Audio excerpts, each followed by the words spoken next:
Hello friends, आज हम लोग जानेंगे ब्रिटिश शासन में भारतीय अर्थव्यवस्था। अगर हम लोग ब्रिटिश शासन में अर्थव्यवस्था को जानते हैं तो सबसे पहले हमें प्राचीन काल में कैसी हमारी भारत की अर्थव्यवस्था थी इसके बारे में हमें जानना होगा। ठीक है। इसके बाद मध्यकाल के दौरान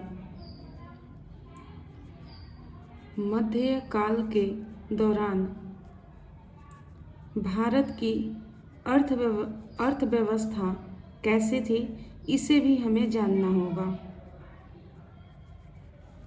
और जैसे ही प्लासी का युद्ध हुआ, यानी कि प्लासी के समय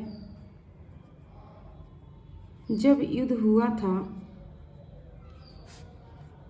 तो एक अर्थशास्त्री जिनका नाम रजनी पामदाता है, ठीक है, इन्होंने इंडिया टुडे लिखा था। India today. और इसमें ब्रिटिश शासन में भारतीय अर्थव्यवस्था के बारे में बताया है। तो मैं ये एक कहानी के रूप में बता रही हूँ और ये हर एग्जाम के दृष्टिकोण से ये बहुत ही महत्वपूर्ण है। ठीक है। तो सबसे पहले हम लोग जानते हैं कि प्राचीन काल में अर्थव्यवस्था कैसी रही है। तो अगर हम लोग प्राचीन काल की बात करें तो प्राचीन काल में सिंधु घाटी सभ्यता समकालीन संसार की सर्वाधिक विकसित सभ्यता थी। यानी कि सिंधु घाटी हमारे प्राचीन काल में सबसे विकसित सभ्यता थी, यानी हर चीज़ उस समय उपलब्ध था। पुरातात्विक साक्ष्यों से यह ज्ञात होता है कि सिंधु सभ्यता के निवासियों का व्यापार अत्यधिक उन्नत अवस्था में था। उन्नत कहने का मतलब सर्वोत्तम। मौर्य काल में भी अगर देखा जाए तो विदेशी व्यापार उन्नत अवस्था में ही रहा है और मेगास्थनीज संपन्न मगध साम्राज्य का वर्णन करता है। यानी कि मेगास्थनीज जो है उन्होंने मगध साम्राज्य के बारे में बताया है। गुप्त काल को प्राचीन भारत का स्वर्ण युग कहा जाता है और यहाँ अर्थव्यवस्था सर्वोच्च स्थिति में थी। मध्यकाल के प्रारंभिक चरण में अगर देखा जाए तो असंख्य युद्धों एवं विदेशी आक्रमणों ने भारतीय अर्थव्यवस्था को प्रभावित किया है। लगातार हमारे भारत देश में विदेशी आक्रमण हुआ, लेकिन उन्नत व्यापार और कृषि पर इनका प्रभाव भी छोड़ा। परंतु मुगल काल में पुनः भारतीय अर्थव्यवस्था विकसित अवस्था में देखी गई। यानी आप देख सकते हैं कि नादिर शाह, अहमद शाह अब्दाली, कुषाण, सिकंदर, कई लोग आए, बाहरी विदेशी लोग हमारे भारत देश में आक्रमण किए, लेकिन फिर भी हमारी भारतीय अर्थव्यवस्था विकसित अवस्था में ही देखी गई है। बात करें 1757 में प्लासी के युद्ध के पूर्व संध्या पर, तो भारतीय अर्थव्यवस्था संसार की सर्वाधिक उन्नत अवस्था थी। यानी कि प्लासी, बंगाल, ये सब जो था सबसे उन्नत अर्थव्यवस्था हमारे यहाँ था और इसका योगदान वैश्विक अर्थव्यवस्था में 26% था। यानी कि पूरे विश्व का 26% हमारे भारत देश का था उस समय। प्रसिद्ध लेखक रजनी पामदत्ता ने अपनी पुस्तक इंडिया टुडे में भारतीय अर्थव्यवस्था के ब्रिटिशों के अंतर्गत 3 चरण बताए हैं। ठीक है। यानी कि रजनी पामदत्ता जो है तो इन्होंने ब्रिटिश के समय 3 चरण को बताया है कि 3 चरणों में इन्होंने, यानी ब्रिटिश शासन ने कैसे हमारी भारतीय अर्थव्यवस्था को तोड़ा है। रजनी पामदत्ता का यह विभाजन कार्ल मार्क्स की पुस्तक भारत पर ब्रिटिश औपनिवेशिक शासन का प्रभाव पर आधारित है और यह 3 चरण पे निम्न इस प्रकार से हम कह सकते हैं। तो हम कह सकते हैं कि भारतीय अर्थव्यवस्था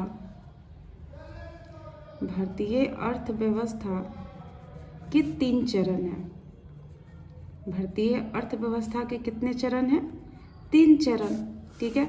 अगर ये तीनों चरणों के बारे में हम बात करें तो प्रथम चरण जो होता है, प्रथम चरण ये 1757 से 1813 है और इसे हम वाणिज्यवाद, इसे क्या कहते हैं?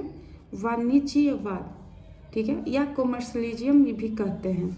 द्वितीय चरण में अगर कहा जाए, द्वितीय चरण, तो यह 1813 से लेके 1858 तक है और इसे औद्योगिकीकरण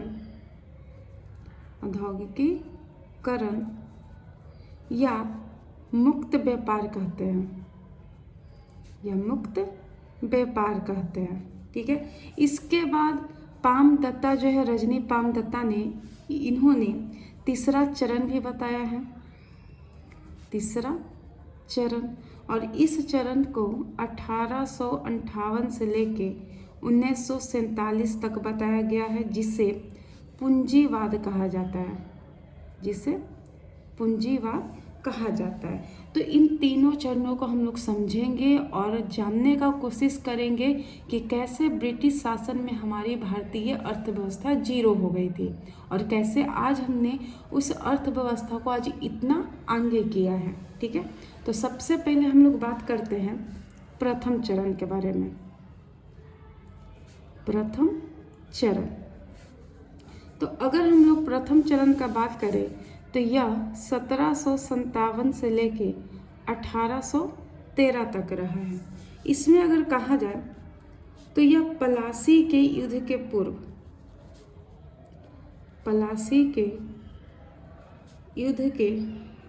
पूर्व ये सब था, ठीक है, जिसमें ब्रिटिश व्यापार पे आधारित है, ब्रिटिश व्यापार पर आधारित है, यानी ब्रिटिश को बस क्या मतलब था, व्यापार करने के लिए। इसके बाद आप देखते हैं कि प्लासी के युद्ध के बाद, प्लासी के युद्ध के बाद जो ब्रिटिश होते हैं अब अपनी राजनैतिक शक्ति को विस्तार करने लगते हैं, राजनैतिक शक्ति को विस्तार करने लगते हैं और वाणिज्यवाद पर बल देने लगते हैं, वाणिज्यवाद पर बल देना शुरू कर देते हैं। इसी के बीच में क्या होता है कि सस्ते दाम में वस्तु को खरीदते थे भारत से और महंगे दामों में बेच देते थे, महंगे दामों में बेचना, यानी कि भारत से वो कच्चे माल लेके जाते थे और उसे मशीन ये सब से बना के हमारे यहाँ महंगे दामों में बेच दिया करते थे। इसके बाद और कहा जाए तो अतिरिक्त निवेश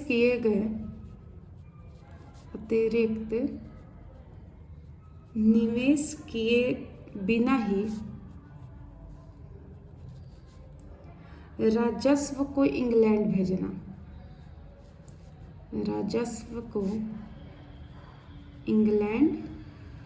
भेजना, यानी कि वो भारत के खजाने को कहाँ भेज रहे थे, इंग्लैंड भेज रहे थे। साथ ही साथ इसमें देखते हैं कि इसी चरण में, यानी इसी कालक्रम में, इसी चरण में ब्रिटेन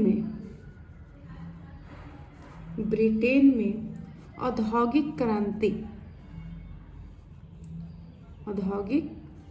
क्रांति उत्पन्न की थी, ठीक है, उत्पन्न की थी।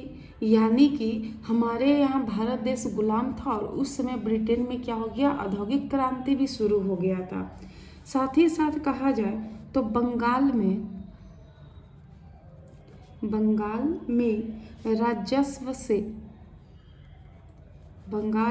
राजस्व से वस्तुएं खरीदी गई।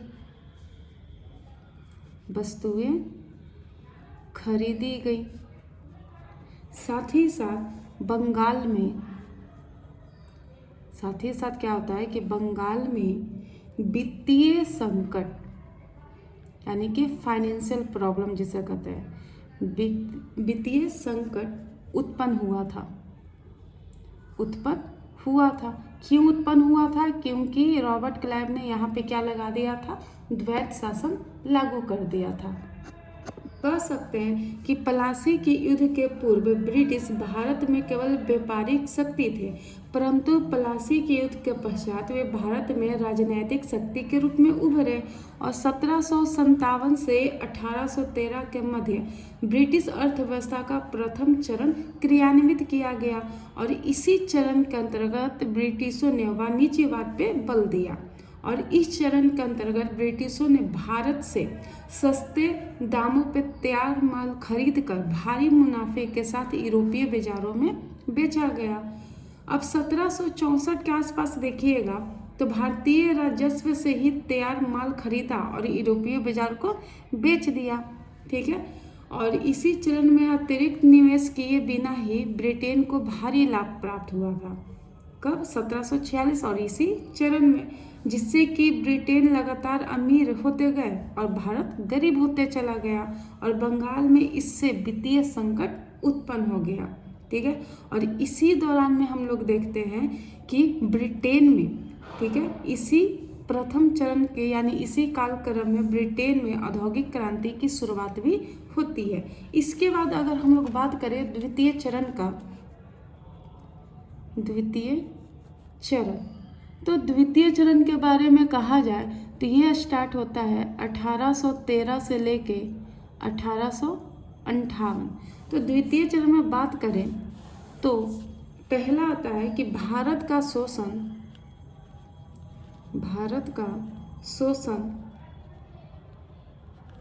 अब एक बाजार के रूप में हो गया था।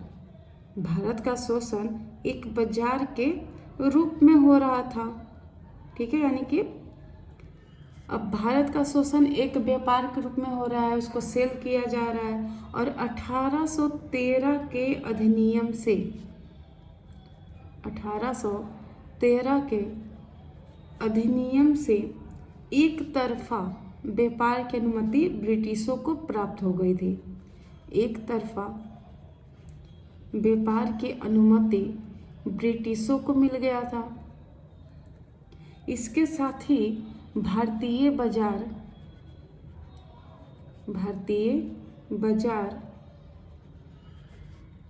मशीनीकृत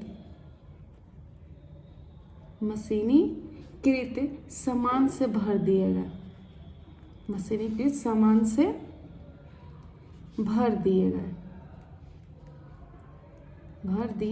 गए, यानी कि जहाँ पहले लोग हथकरघा ये सब का उपयोग करते थे, अब ब्रिटिशों ने क्या कर दिया, हर चीज़ मशीन से सामान बनाना स्टार्ट हो गया, जिसके वजह से क्या होता है कि जो लोग हाथ का बना हुआ सामान खरीदते थे वो अब मशीन का ही खरीदने लगे क्योंकि सस्ता भी पड़ रहा था, जिसके वजह से अब धीरे धीरे लोगों के पास बेरोजगारी ये सब बढ़ने लगी। ठीक है, तो इसी को कहा जाता है कि ब्रिटिश अर्थव्यवस्था के इस चरण में औद्योगिक मुक्त व्यापार के नाम से भी जाना जाता है। भारत में द्वितीय चरण में भारत को कच्चे माल का स्रोत बनाया गया और 18वीं सदी के अंत तक आते आते ब्रिटेन में औद्योगिक क्रांति की भी शुरुआत हो गई थी, जिसके अंतर्गत भारी मात्रा में मशीनों से उत्पादन होने लगा और यह उत्पादन एक व्यापक स्तर पर हो रहा था, यानी एक बड़े स्तर पर हो रहा था और इसके लिए एक बड़े बाजार की आवश्यकता थी और ये बाजार भारत को ही बनाया गया। और इसी चरण में आप देखिएगा कि भारत का शोषण अब एक बाजार के रूप में किया जा रहा है और 1813 के अधिनियम से, ठीक है, ब्रिटिशों को एक तरफा व्यापार की अनुमति भी दे दी गई और 1833 में कंपनी के व्यापारिक अधिकार समाप्त कर दिए गए और जितने भी भारतीय यानी समस्त भारतीय व्यापार ब्रिटिशों के लिए खोल दिया गया। इसी में एक कार्ल मार्क्स आते हैं, तो कार्ल मार्क्स जी कहते हैं कि भारतीय बुनकर बेरोजगार होने लगे, यानी कि कार्ल मार्क्स का कथन है कि भारतीय बुनकर जो हैं अब बेरोजगार होने लगे क्योंकि ना तो उनका माल भारतीय बाज़ारों में उचित दाम पे बेचा जा सकता है और न ही यूरोपीय बाज़ारों में। ठीक है, यानी कि नहीं वो बाज़ार में बेच सकते हैं भारतीय लोग और नहीं यूरोपीय बाज़ार में बेच सकते हैं क्योंकि उन्हें सही रेट नहीं मिल रहा था और यूरोपीय बाज़ारों में भारतीय उत्पादों पर 200% तक के कर लगाए गए थे। इससे भारत में हथकरघा उद्योगों की अवनति होने लगी। यानी कि जो लोग हाथ से जो घरेलू चीज़ बनाते थे, चरखा से बनाते थे, अब उनकी बिक्री कम होने लगी या समझिए न के बराबर होने लगी। और कार्ल मार्क्स के अनुसार 1850 के आसपास, ठीक है, कहाँ 1850 के आसपास कार्ल मार्क्स जी का कहना है, कार्ल मार्क्स के आसपास कहते हैं कि 1850 के आसपास भारत में एक भी उद्योग नहीं था, ठीक है, जिससे भारतीय लोग काम कर सके और भारत में बेरोजगारी ये सब बढ़ना शुरू हो गया। और भारतीय बुनकरों की हड्डियां जो थी मैदान में बिखरी हुई थी, किनके अनुसार, कार्ल मार्क्स के अनुसार। और खाद्य उत्पादन की कमी के कारण भारत में भारी संख्या में अकाल पड़े। यानी कि इस चरण में देखिएगा तो भारत में कई अकाल भी पड़ते हैं, ठीक है। अब हम लोग जानेंगे तीसरा चरण। लोग जानते हैं तीसरा चरण, और तीसरा चरण का अगर हम लोग डेट के बारे में बात करें तो यह डेट 1858 से लेके 1947 तक है, ठीक है। इसमें हम लोग जानेंगे कि इस चरण में ब्रिटिशों ने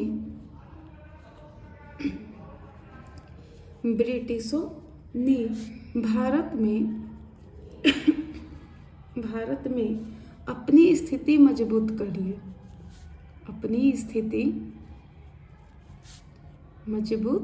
कर ली, क्योंकि अब ये ब्रिटिश बहुत ही पावरफुल हो गए थे, क्योंकि इनके पास बहुत सारा पैसा आ गया था।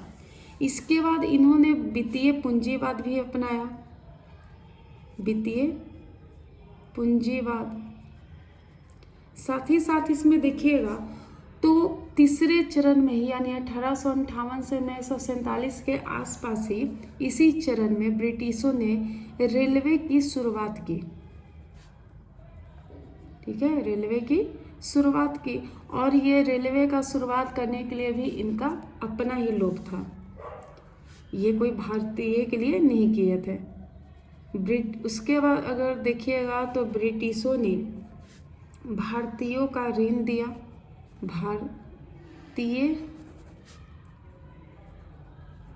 भारतीयों को ऋण दिया, ठीक है, यानी कि हमारा पैसा हम ही को ये क्या कर रहे हैं, लोन के रूप में दे रहे हैं। साथ ही साथ आप देखिएगा तो यहाँ से कई प्रकार के उद्योगों का भी यहाँ से उदय होता है, ठीक है, कई प्रकार का यहाँ से कंपनी ये सब बनना शुरू हो जाता है भारत में। देखिएगा तो इसी तीसरे चरण में महत्वपूर्ण कार्य भी करवाए गए हैं, महत्वपूर्ण कार्य भी हुआ है। जैसे पहला तो निवेश किया गया, निवेश। अब निवेश कहाँ किया गया, यानी पैसा कहाँ लगाया गया, तो सार्वजनिक ऋण पे, सार्वजनिक ऋण पे, जिसे हम कहते हैं कि लोगों को ऋण दिया जाता है।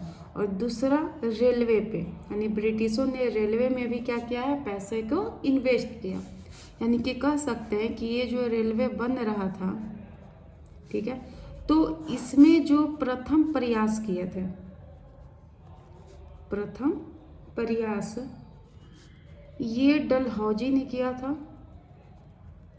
डलहौजी ने कब, 1846 में ही, लेकिन ये कर अच्छे से नहीं हो पाया। और इनका मुख्य उद्देश्य भी था, मुख्य उद्देश्य कि भारत के खजाने को रेलवे के द्वारा, ये रेलवे से हम कहाँ लेके जाएंगे, तो इंग्लैंड लेके जाएंगे। और ब्रिटिशों ने प्रथम रेलवे लाइन भी किया, रेलवे लाइन को भी छाया। साथ ही साथ 1907 में अगर देखा जाए, ठीक है, साथ ही साथ इनका 1907 में देखिएगा तो इन्होंने कई कंपनी बनाए, जैसे टाटा, आयरन एवं स्टील कंपनी, ये सब उद्योग इन्होंने लगाया। और ब्रिटिशों ने कई प्रकार के बैंकों को भी स्थापित किया, यानी कि प्रमुख इनके बैंक भी हैं, जैसे कि पीएनबी, PNB, ठीक है, ये 1895 में बना था। इसके बाद कहा जाए तो बैंक ऑफ इंडिया जो कि 1906 में बना। इसके बाद कहा जाए तो इंडियन बैंक, ठीक है, इंडियन बैंक यानी IB, तो इंडियन बैंक कब बना तो 1907 में, ठीक है। इसके बाद कहा जाए तो सेंट्रल बैंक यानी CB, तो ये बना 1911 में। और इसके बाद कहा जाए तो बैंक ऑफ मैसूर, ठीक है। बैंक ऑफ मैसूर को अगर बोला जाए, मैं ऐसे ही लिख देती हूँ, बैंक ऑफ मैसूर, तो ये बना था 1913 में, ठीक है। इसके बाद अगर कहा जाए तो ब्रिटिशों ने प्रथम विश्व युद्ध के दौरान भारतीय उद्योगों का विकास किया था। भारतीय उद्योगों का विकास किया, ठीक है। साथ ही साथ अगर हम और बात करें तो ब्रिटिशों ने 1916 में भारतीय उद्योग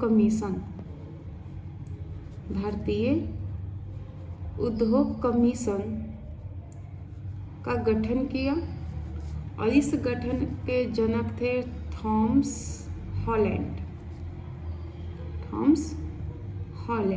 ठीक है। तो इसमें आप देख सकते हैं कि भारतीय अर्थव्यवस्था का ब्रिटिशों का अधीन तृतीय चरण वित्तीय पूंजीवाद, ठीक है, कहा जाता है, यानी कि फाइनेंशियल कैपिटलिज्म। और इस चरण में ब्रिटिशों ने भारत में अपनी स्थिति मजबूत कर ली और इसी चरण में 1857 की क्रांति के बाद भारत में विकास के कार्य भी आरंभ किए गए थे। और इस चरण में ब्रिटिशों ने भारत में पूंजी निवेश किया था और सबसे अधिक निवेश 2 क्षेत्रों में किया है। पहला सार्वजनिक क्षेत्र और दूसरा रेलवे में, ठीक है। रेलवे में उन्होंने कहा कि 5% की ब्याज की गारंटी के साथ, इन्होंने कहा था ब्याज गारंटी के साथ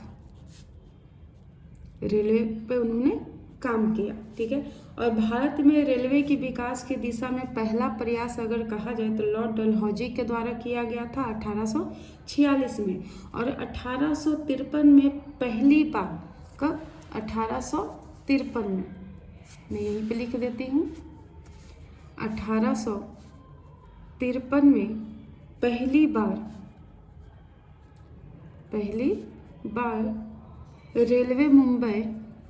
रेलवे जो है मुंबई से थाने के लिए आरंभ की जाती है। और भारत में रेलवे का सर्वाधिक विकास लॉर्ड कर्जन के काल में किया जाता है, यानी कि रेलवे का सर्वाधिक विकास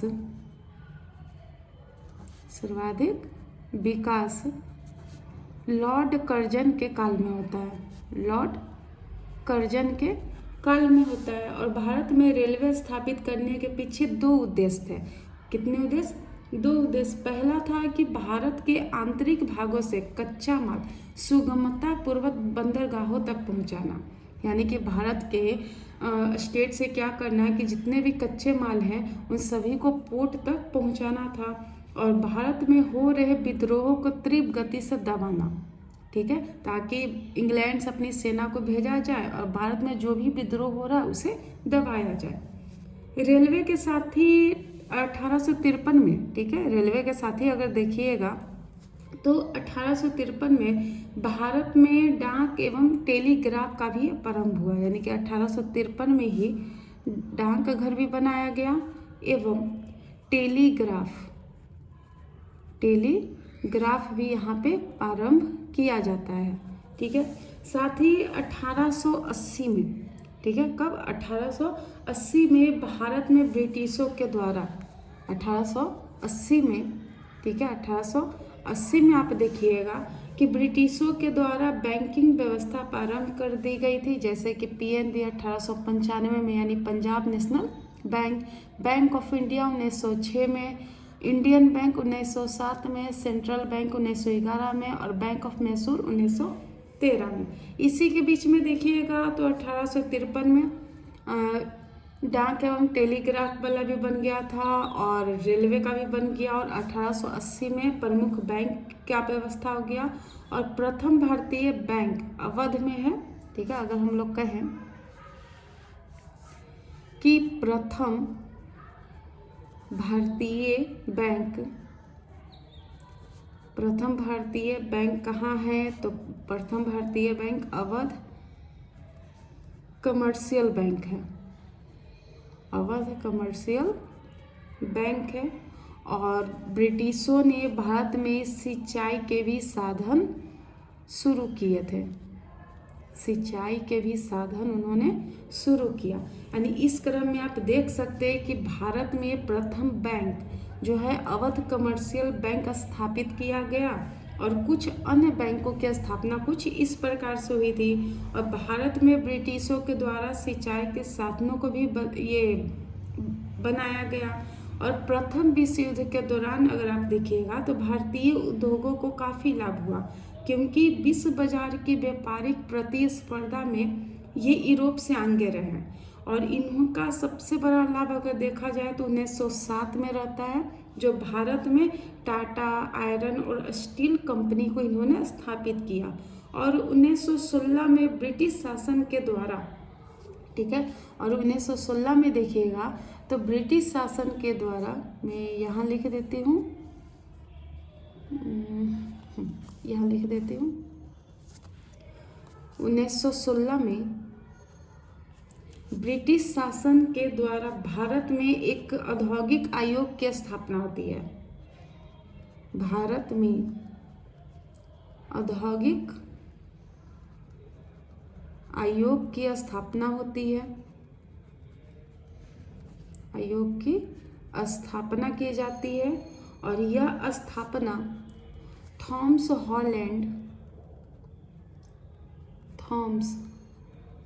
हॉलैंड की अध्यक्षता में की जाती है। किनकी अध्यक्षता में?